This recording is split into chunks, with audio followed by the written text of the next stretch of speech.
Good day. Mission to simplify your accounting journey one post at a time. Our topic for today is closing entries.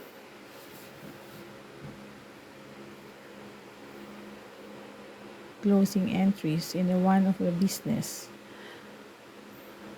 The key reasons are these. To reset the temporary accounts.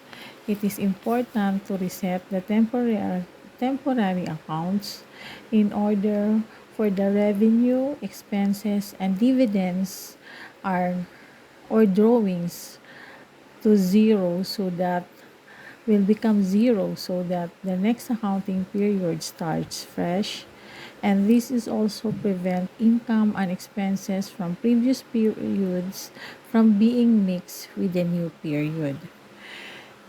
Number two, we have to update the retained earnings. Closing entries transfer the net income or loss and dividends to the retained earnings. Account in the equity section of the balance sheet accurately reflecting the business's accumulated profits. And number three reason is accurate financial statements. We will ensure that the only current period's revenues and expenses are reported in the income statement.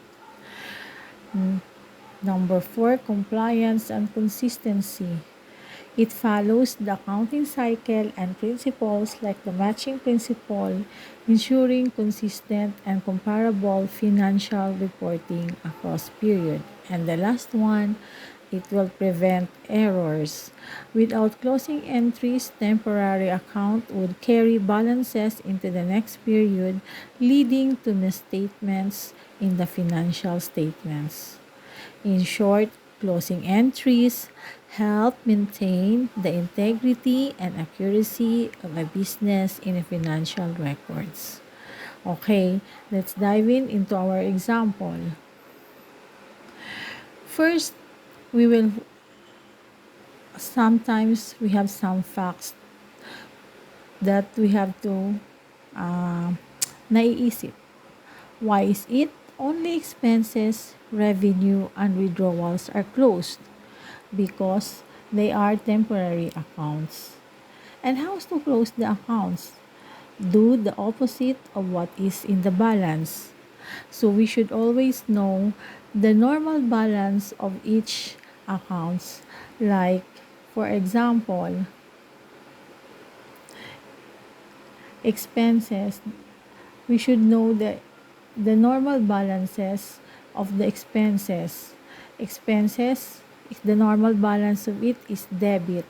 So, if the normal balance of expenses is debit, we should close it to credit.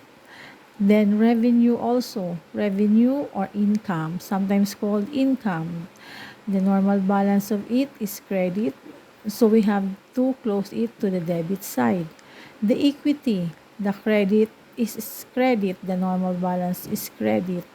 We have to close it to the no, equity is not closed. Only revenue, expenses, and withdrawals are closed because assets, liabilities, and equity are permanent accounts, so they are not closed. Only revenue, expenses, and withdrawals are closed because they are called temporary accounts.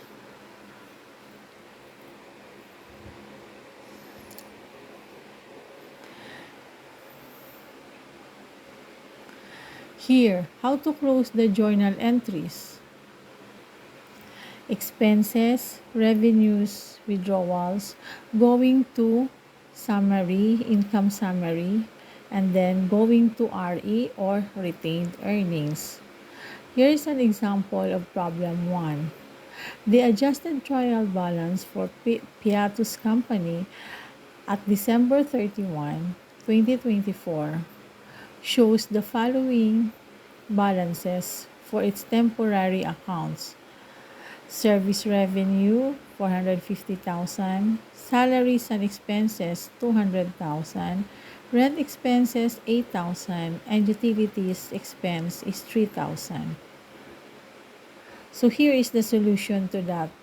This is an income summary method. There are two kinds of method in closing an entry. First, I have to show you the income summary method. To close the revenue account, since revenue account is credit, we have to debit the service revenue, which is 450,000. And we have to credit to income summary because this is an income summary method. And then to close the expense account, the normal balance is debit. So we have to credit in order for the expense account to become zero. So the debit side would be the income summary, which is 211,000. And then we have to credit the salaries expense, 200,000, rent expense, 8,000, utilities expense, 3,000. And then, as I have said here, from income summary, pupunta siya sa retained earnings. So dito, since income summary method ang ginagamit natin, magko-close pa rin tayo from income summary to retained earnings. So, ang income summary is 239,000. Magdi-debit po tayo. And then, ang retained earnings po is 239,000. Bakit siya 239,000? Since an income summary is credit na 450,000, and then meron din tayong debit na 211,000. So, anong gagawin po natin dyan? Ima-minus po natin siya. To 450,000 minus 211,000, kaya ang sagot po niya is 239,000. Baka hindi po lahat ng panahon ang income summary ay nasa debit side. Ito ay nasa debit side dahil nasa profit po tayo. Pero pag mag-loss po tayo, ang income summary po, tandaan natin, ay magiging credit side. So, hindi lahat ng panahon ang income summary ay nasa debit side.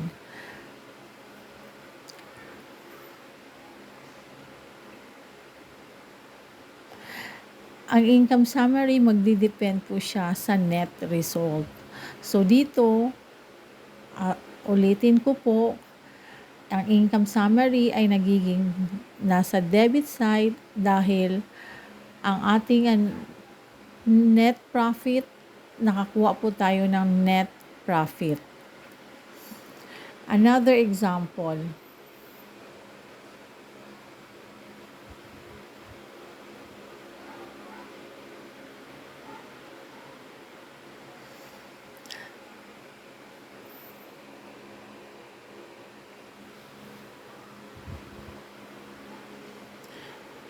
Below is the adjustment trial balance of Super A Inc.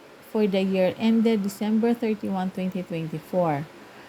Prepare Super A Inc. closing journal entries and post-close trial balance. So dito, given po yung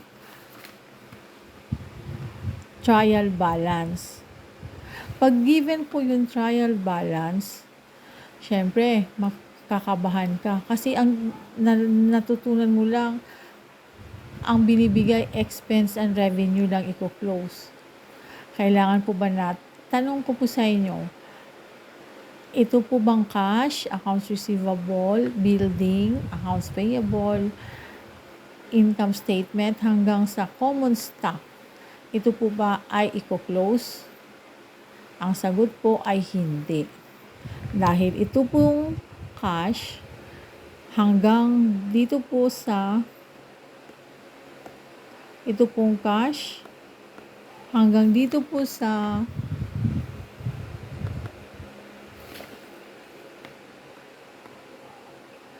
common stock, sila po ay mga permanent accounts. Ito, permanent accounts po, cash,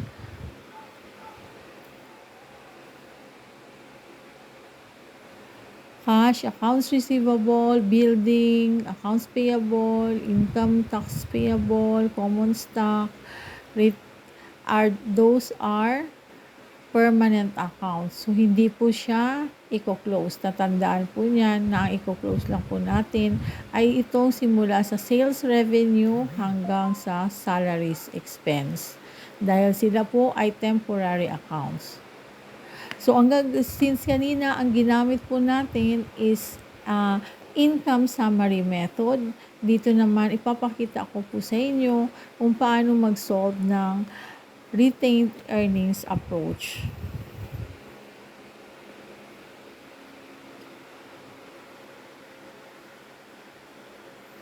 Ang sales revenue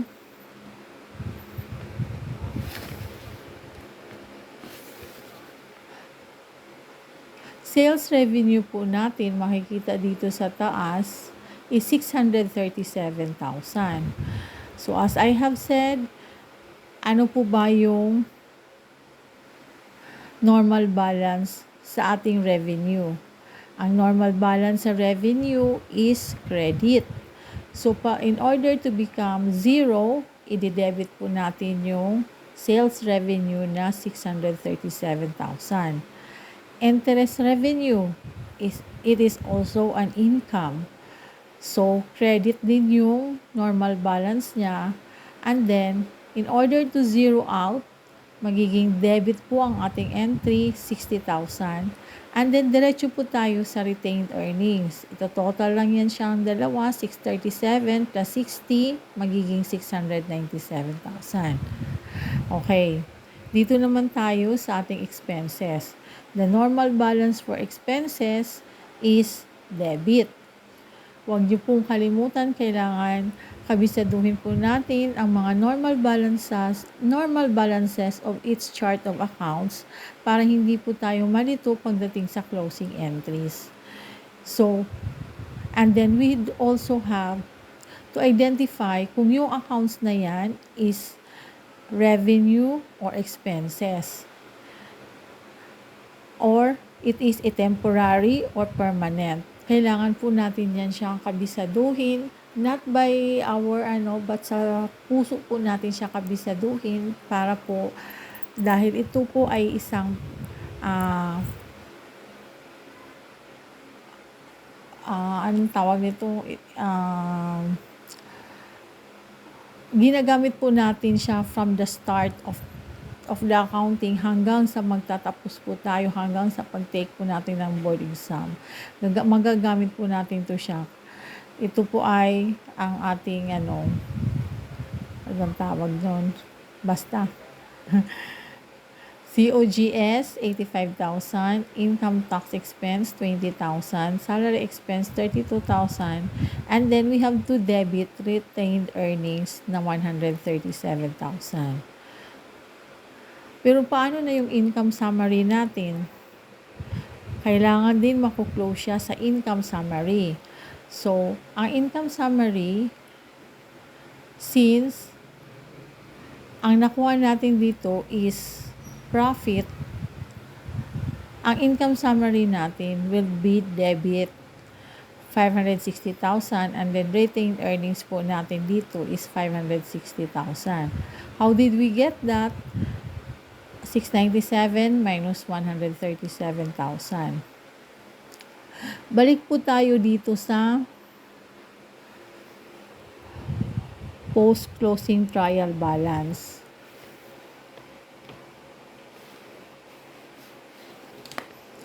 Ang ating pong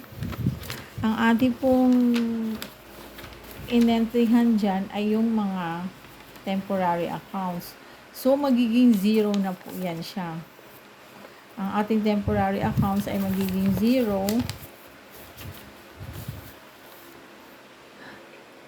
So, itong retained earnings natin, may plus 2 siya na 560,000. 560K plus is equal to magiging 638,000.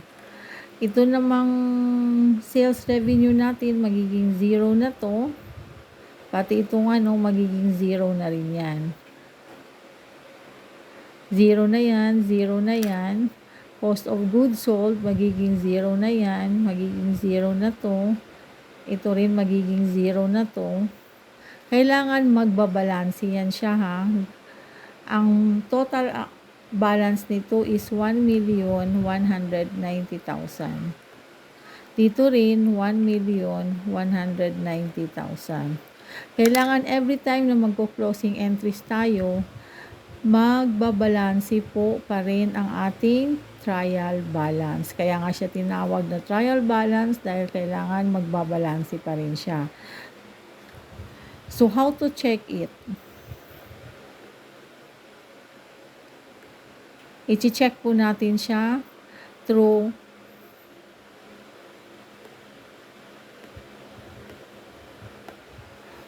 income statement.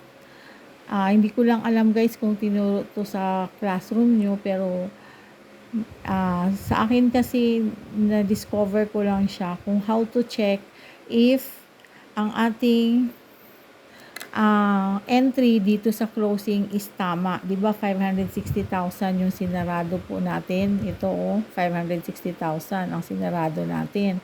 So, i-check po natin yan siya through gagawa po tayo ng income statement.